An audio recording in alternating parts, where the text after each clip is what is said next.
હું તો ખાલી કર્મમાં માનું છું. કાના તારી દ્વારિકા દિલમાં વસી ગઈ, હું તો મારા વાલીડા તમારી બની ગઈ. એ મન મક્કમ કરીને મારી વાત સાંભળજે.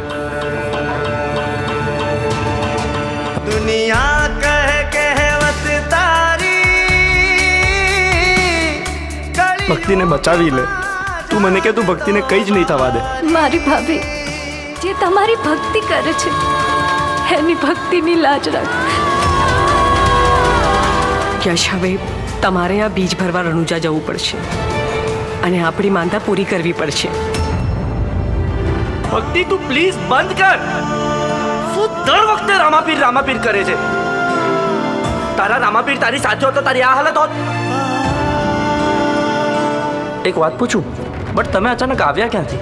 કેમ? તે ભગવાનને યાદ કર્યા હતા ને? તો રામાધણી એના ભક્તોની મદદ કરવા માટે કોઈ પણ સ્વરૂપે પહોંચી જાય છે. વેલાયા વજો મારા રણુજાનારા.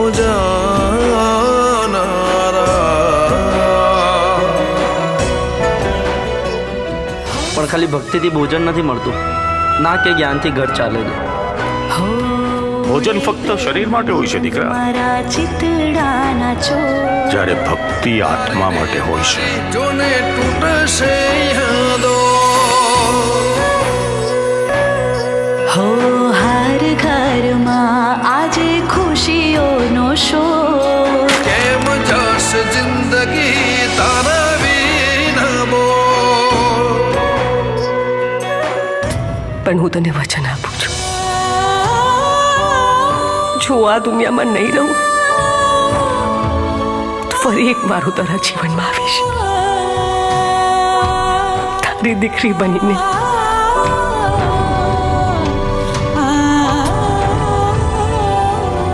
માણસના જીવનમાં દુઃખ આવે તો એ દુઃખ પહાડ જેવું લાગે છે. તો એ સમયે માણસને ભક્તિ જ્ઞાન રૂપી તત્વ સમજાઈ જાય અને દુઃખ પ્રેરણા બની જાય છે. જેમ જેમ મનુષ્ય ભવની નજીક જતો જાય છે તેમ તેમ તેને શાંતિનો અહેસાસ થાય છે.